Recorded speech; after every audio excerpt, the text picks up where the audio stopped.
Men and women are equal in value but different in role. And I am the woman. I wouldn't ask you to clean, I wouldn't ask you to cook. It's between boyfriend treatment versus husband treatment. A boyfriend is literally that. He's a boy and he's my friend. And this girlfriend is super religious, super conservative. The blue, Jared suddenly is talking about being religious. And the reason why this ties back to me being single is because I was with him for another year after that. I lost my best friend, and he's become this person I don't even recognize or feel safe around anymore.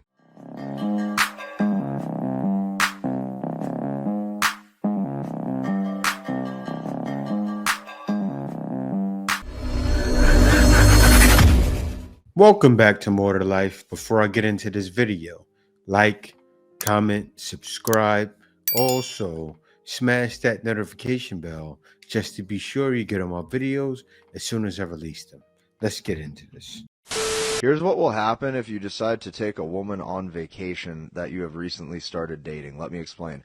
The first thing you're going to notice is about 24 to 48 hours of excitement. Now, after that, you are going to get a steady decrease in interest. Here's what's going to happen. By days 2, 3, and 4, all of a sudden you notice that she's not going to be in the mood to do anything romantic. Intimacy's off the table. Her tummy hurts from that brand new food that she ate on that remote island with you. Now all of a sudden you notice that she's in a bad mood, and now all of a sudden you notice that by the time you get back home, for whatever reason, she feels like things are falling apart. Here's what I can tell you. When you take a woman on vacation that you've just recently started dating, you are giving so much certainty. You're providing such an experience. And it's great at first, but the problem is this. The more days that she spends in a row with you, the more she starts to grow bored of you because she has you figured out. You lose the mysteriousness. And here's the one thing that she knows. She knows that out of all the women you could have decided to go out on a date with, because you decided to go out on a date with her, depending on what she views herself as, or depending on what level she questions her beauty is at, she will start to realize that this is the best that this guy can do, which is me. And if he had other options at or above my current level of attractiveness, he probably would have picked them. But he didn't. He picked me, which makes her doubt your value. Taking a woman on vacation is one of the fastest ways for you to probably start to have a decrease in her interest and to get her to start to disrespect you. And anybody out there who's done it, you can comment below, because I know that you're probably going to have a similar experience to exactly what I'm telling you. Now, if you want to learn, understand, and master the language of women at an even deeper level, check out what I made for you. It's in my bio. But yeah, guys, he's right. That man is 100% right. Unless that's a lady that's yearning for you. When a girl is yearning for you, you can take her on a 2-month vacation. It doesn't matter. And that's how guys should be choosing. Choose women that are into you. Don't choose someone. Don't take someone on a vacation that you're trying to get. It's going to be a nightmare. In today's generation, I think we forget that men and women are equal in value but different in role. Meaning, in marriage it goes like this. He provides the house, I provide the home. He provides the food, I prepare the meal, mostly for the most part. Provides the money, and I provide the budget. He provides protection, and I provide him the purpose. Men and women are equal in value, but different in role. We have the same goal, partnership. That's how women see things, but it's hard to find a lady who feels like she does. Now, everybody knows her. She makes a ton of videos ragging on modern women. And there's a good reason why. Because what she's saying, the sound mind she has, a lot of ladies don't understand that that's the mind you need to have if you want to lock a man down. Also, if you want a man that's more higher value, you have to be ready. Like her, she's ready. And she probably most likely has a high value man. And he's happy. She's gorgeous. But that's what you want. You want someone with a sound mind that's going to hold you down. So how would you cater to me? If you were my husband, When I'm your husband, every way possible, there wouldn't be a second I wouldn't cater to you. I'd be fat as You would be. You could wake up at 3 in the morning and ask me to make you food, and I will get out of bed and I will make you food. There is nothing I wouldn't do, because you are my partner and I am the woman. I wouldn't ask you to clean, I wouldn't ask you to cook, I wouldn't ask you for anything domesticated, because that is my part as a woman, me personally, how I believe, before anyone starts Which would sending. mean my part would be, for you, To provide and protect. I love You it. provide, you look after the household, you make sure I'm safe always, you make sure the children are safe always, and I will make sure you don't have to worry about anything else. Yeah, now you notice when he said everything she was saying is good, but everybody knows people that watch content, not just my content, a lot of people's content, have seen it before, and they already know she's from grilling, and she is a modern woman. The same thing, 666. She even said it. I want a man who makes over 100,000. I couldn't have a man make less. That guy probably makes around that much. But you notice one thing he said? I'd be fat as. If you get fat with a woman like her, she's out of there. Yeah. She's looking at, that's what she's looking at. Oh, this is a Chad. I'm going to do whatever to get him. Yes, that's how they feel. Until they're used to you.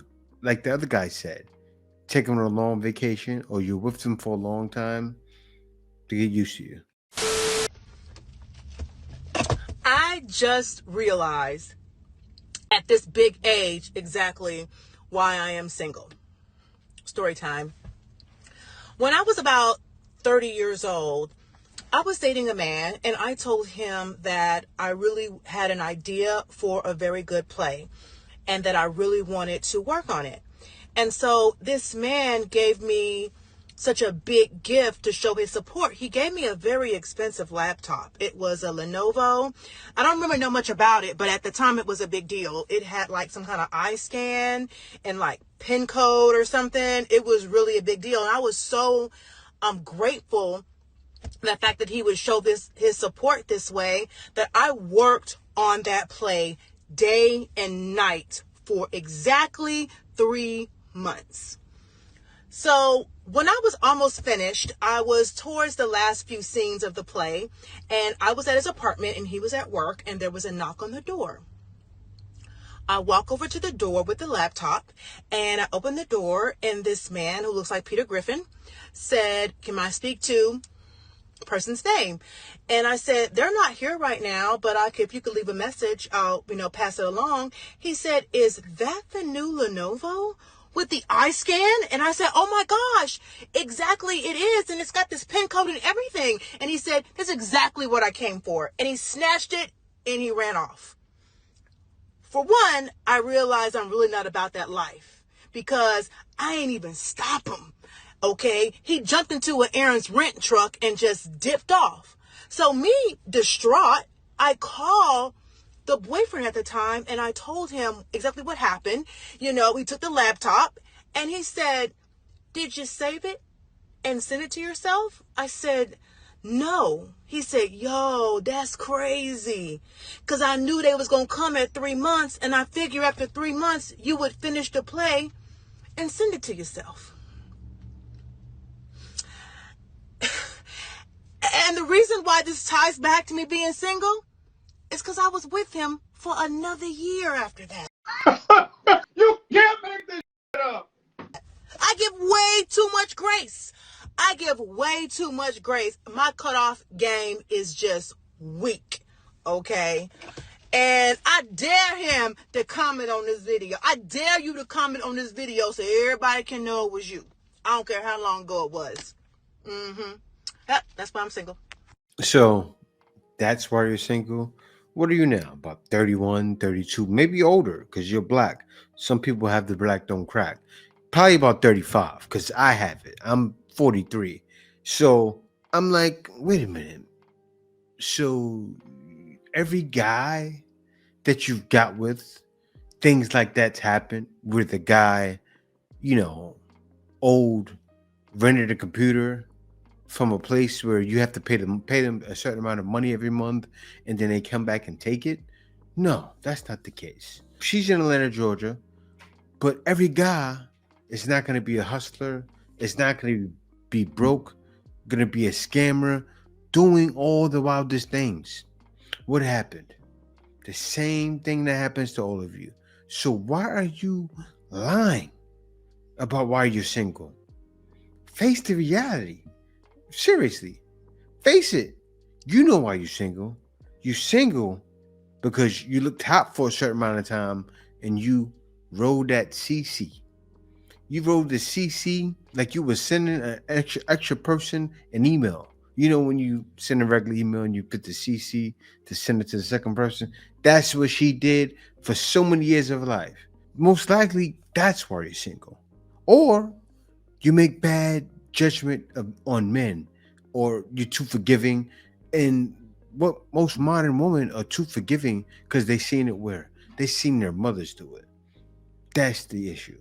But you won't say that though. You refuse to face the reality. Say to me all the time, why don't you make your husband a sandwich? Okay. A lot of women ask me about what's the difference between boyfriend treatment versus husband treatment. A boyfriend is literally that he's a boy and he's my friend. I don't owe him anything. I wonder why they left. With my husband, as is said in this video, I will do anything for him. If it's a sandwich, if it's standing by him, supporting his decisions. You know, when a man is supported by his wife, what that really means is, it doesn't mean that she's in the background. It doesn't mean that she is weak.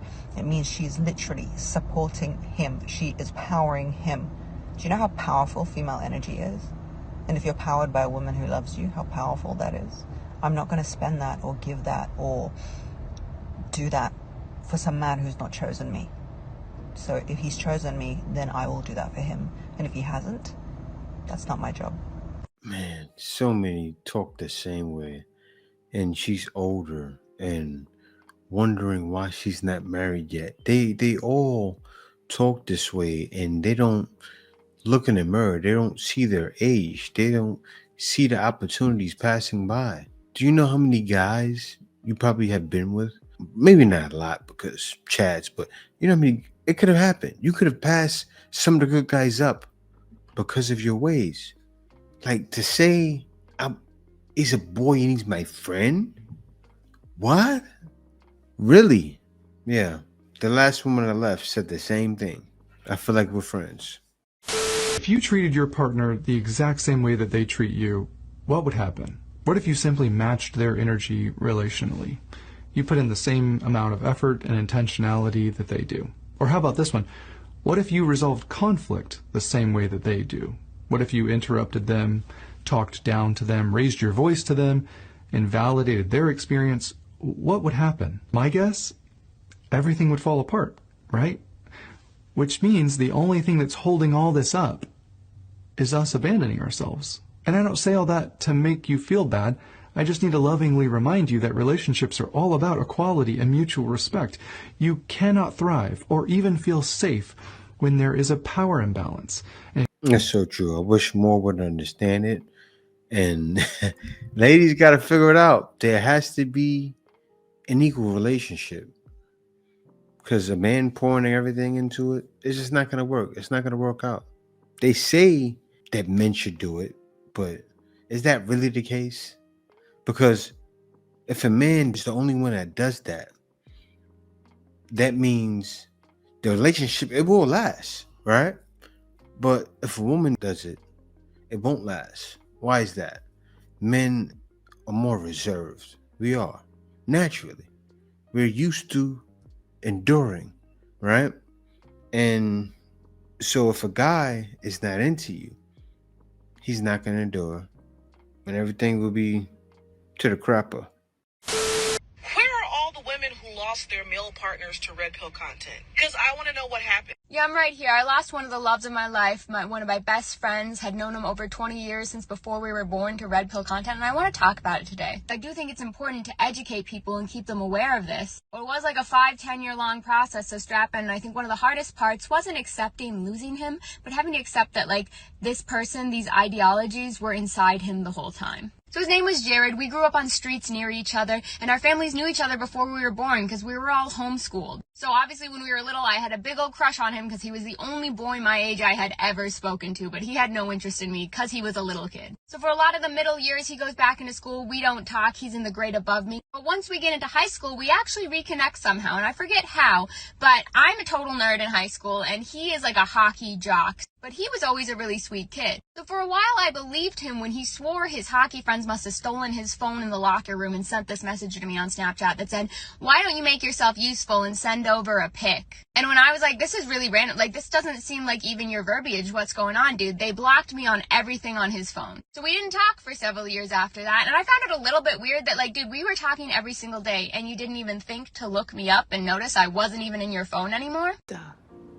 But anyways, he gets dumped by a girl who absolutely shatters his heart on college, and we actually reconnect because we match on Tinder. And at this point, he is emo, right? He has all the bracelets. He listens to heavy metal. He is very atheist. He has a lot of Satan stars and whatnot. He is the furthest point in the universe from the typical red pill boy. So when he's back in town, we actually go on some dates, and he gets really sick, so I bring him over some soup and, like, some cookies that my grandma, who I was living with at the time, homemade.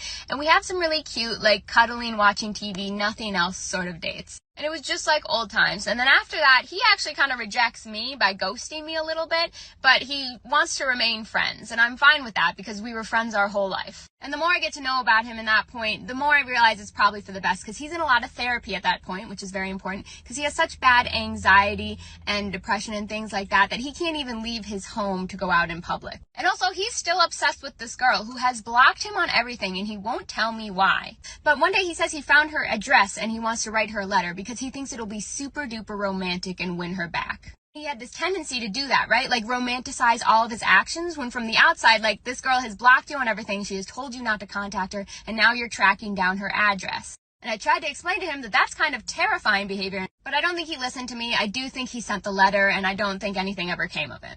But at this point, he decides he needs to completely change his life. I think his therapist suggested getting into working out, which is the beginning of the slippery slope. So again, he's still in college, living mostly in his parents' basement. He's spending thousands of dollars now on gym equipment and getting really into working out. Start. And watching, like, male motivational videos, to which I believe around this time too, he decides that he doesn't need to go to therapy anymore. And I was like, no, you still can't really leave your home, dude, and you have a lot of issues. Like, you definitely are not done with that. But again, he thinks, you know, the wild thing, what she's saying so far, because she's now getting into red pill stuff, right? It seems like it helped him. He started working out, probably eating better. So hence, he didn't need to take the pills anymore. He stopped going to therapy. So far, she's saying good things. Let's hear what else she says. that after like a short period of time, he's just completed therapy. And around this time, a couple of his friends ask how we reconnected too, because it's a question to ask. And I jokingly am like, well, we went on a couple dates and Jared rejected me, and he insists that never happened. Like, he refuses to, like, he denies it to his core that he ever rejected me. I was like, it's fine, it's funny, and I'm fine with it. But anyways, we're seeing other people, we're just friends. And around this time is when I met Basement Eric, the one who SA'd me and tried to kidnap me and keep me locked in his basement, right? So that causes a lot of damage. And my brain doesn't trust me to be around boys anymore. So eventually I have to explain to Jared, like, why I'm always sitting on the opposite side of the room or not really seeing him anymore. And he decides again in his brain, which he has made himself out to be a good person in the scenario and coming from a good place, that he can fix me actually. Because you just didn't get hugged enough as a child and you aren't shown the proper amount of affection. So he starts forcing me to like cuddle with him and hug him even when I tell him no and to stop. And from all the working out, he's becoming a very large man that I can't fight anymore, and so it's starting to get scary when he doesn't listen to me. And he also starts making this frequent joke that we need to go out on, like, formal friend dates, because, like, I just deserve to be loved and shown love. Which, again, I believe came from a good place, but I was like, no, like, I've been on real dates. Like, I've been on fine dates. It's fine. I've been on a good date before. Like, I love you, dude, but you also still refuse to leave your home to go to most places, so it wouldn't work out anyways. So because his behavior towards me is actually making my issues worse at the time, I'm in a lot of intensive therapy myself for this, I have to distance myself or make sure that his other friends are around whenever we're hanging out because he doesn't do any of this stuff in front of his other friends. And an interesting note is now that he's moved home after college, instead of hanging out with his more left friends from college, he's just hanging out with his high school friends that all are on the right. And that starts to really speed up his change in behavior. And around this time, we're both dating and seeing other people, and he never really likes any of my partners, which is fair. I had a lot of duds. But the difference is every time I had a boyfriend, I really wanted to connect him with Jared. Like, I wanted them to be friends, because isn't that the goal? He finds a partner, I find a partner, you and your best friend, like, we all live happily ever after together. But no, because whenever he got a girlfriend, I was never allowed to meet her, no matter how many times I begged and asked. And also, every time he got a girlfriend, of course, she was blonde, my height, and he kind of stopped talking to me when he was dating them. The delusion. Or at least he stopped forcing me to cuddle him all the time, which was a win for me. Also, the cuddling stuff started again shortly after I started hanging out with him more, but I was able to deal with it then because time had passed. He'd also slowly started using like alpha male, beta male lingo. Like, he's hanging out with his gym friends 24/7. They have daily fitness, eating, they have everything mapped out. So far, I don't see anything wrong with what he did. I'm trying to find it. I know you guys are too. I'm listening to it and going, so the man didn't have a girl. He connected to you. He shouldn't have been your friend. He knew that he had a girlfriend. She probably wouldn't have been okay, which he didn't feel it was okay for her to have friends. So he didn't want to show you. I don't think he did anything wrong. Now, actually try to be a friend to you. He probably was trying to move in on you, right?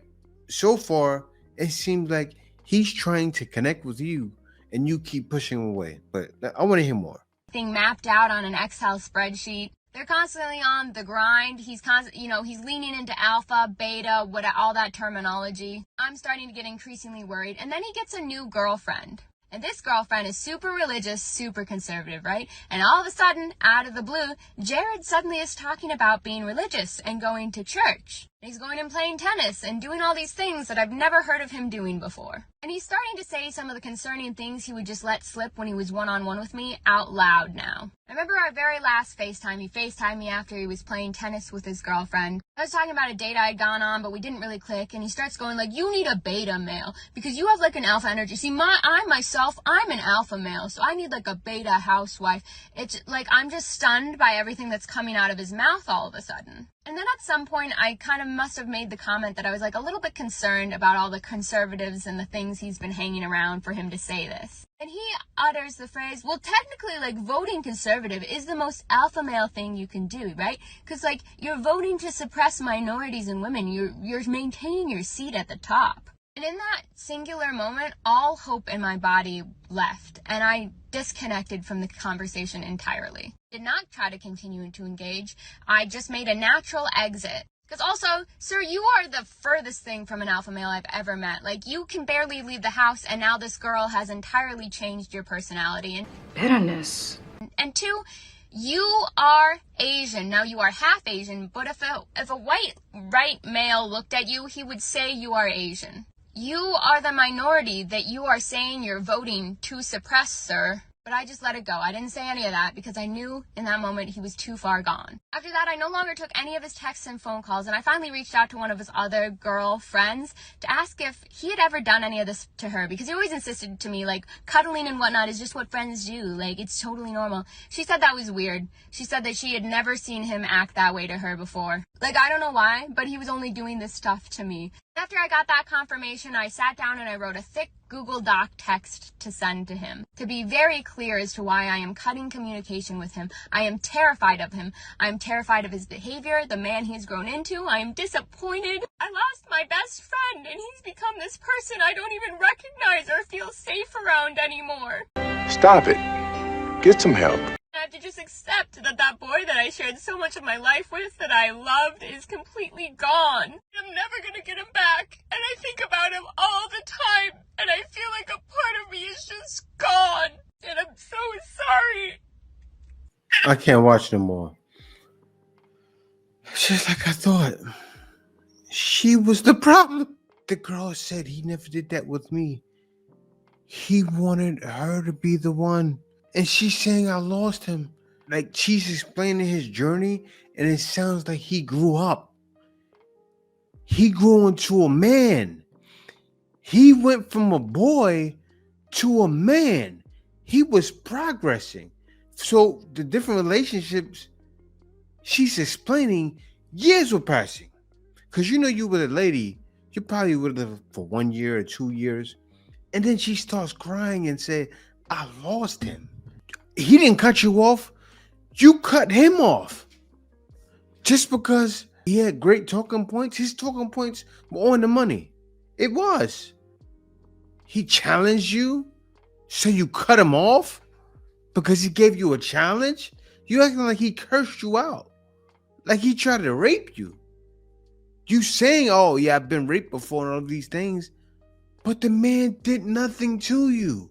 You cut off your friend who actually stayed in a friend zone, and he said it to you. I'm not a beta. You need a beta. You cut the guy off because you probably got in a heated discussion. Cut him off because you want it to be right. You want to lead this situation. You keep saying you're not an alpha. You're a tiny little Asian boy. Like, what? Do you hear yourself talking? And you put this out there for the world to hear? This is why Shane needs to come back to the West. She can't be serious.